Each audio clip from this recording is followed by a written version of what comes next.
ಗಜೇಂದ್ರಗಢದಲ್ಲಿ ರಾಣಿ ಚೆನ್ನಮ್ಮ ಸಾಂಸ್ಕೃತಿಕ ಭವನ ಭೂಮಿ ಪೂಜೆಗೆ ಸಿದ್ಧತೆ. ಸುದ್ದಿಗೋಷ್ಠಿಯಲ್ಲಿ ಮಾಹಿತಿ.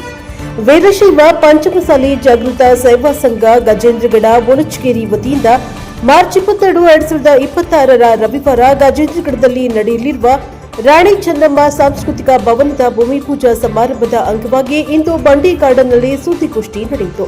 ಈ ವೇಳೆ ವೀರಶೈವ ಪಂಚಮಸಾಲಿ ಸಮಾಜದ ಹಾಗೂ ಗಜೇಂದ್ರಗಢ ತಾಲೂಕು ಅಧ್ಯಕ್ಷರಾದ ಸಿದ್ದಣ್ಣ ಬಂಡಿ ಮಾತನಾಡಿ, ಈ ಭವನ ನಿರ್ಮಾಣವು ಸಮಾಜದ ಸಾಂಸ್ಕೃತಿಕ ಹಾಗೂ ಶೈಕ್ಷಣಿಕ ಬೆಳವಣಿಗೆಗೆ ಮಹತ್ವದ ಮೈಲಿಗಲ್ಲಾಗಲಿದೆ ಎಂದು ಹೇಳಿದ್ದಾರೆ. ಸಮಾಜದ ಎಲ್ಲಾ ವರ್ಗದ ಜನರಿಗೆ ಉಪಯುಕ್ತವಾಗುವಂತೆ ಭವನವನ್ನ ರೂಪಿಸಲಾಗುತ್ತಿದ್ದು, ಮುಂದಿನ ದಿನಗಳಲ್ಲಿ ವಿವಿಧ ಸಾಂಸ್ಕೃತಿಕ ಕಾರ್ಯಕ್ರಮಗಳು, ಸಭೆಗಳು, ತರಬೇತಿ ಶಿಬಿರಗಳು ಹಾಗೂ ಸಮಾಜಮುಖಿ ಚಟುವಟಿಕೆಗಳಿಗೆ ಇದು ಕೇಂದ್ರವಾಗಲಿದೆ ಎಂದು ವಿವರಿಸಿದ್ದಾರೆ.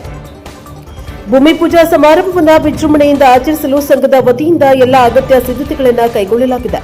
ಸಮಾರಂಭದಲ್ಲಿ ಸಮಾಜದ ಹಿರಿಯರು, ಗಣ್ಯರು, ಯುವಕರು ಹಾಗೂ ಸಾರ್ವಜನಿಕರು ಹೆಚ್ಚಿನ ಸಂಖ್ಯೆಯಲ್ಲಿ ಭಾಗವಹಿಸುವಂತೆ ಅವರು ಮನವಿಯನ್ನ ಮಾಡಿದರು. ಈ ಸಂದರ್ಭದಲ್ಲಿ ಸಂಘದ ಪದಾಧಿಕಾರಿಗಳು ಮತ್ತು ಕಾರ್ಯಕರ್ತರು ಉಪಸ್ಥಿತರಿದ್ದು ಕಾರ್ಯಕ್ರಮದ ಯಶಸ್ಸಿಗೆ ಸಹಕಾರ ನೀಡುವ ಭರವಸೆ ವ್ಯಕ್ತಪಡಿಸಿದರು.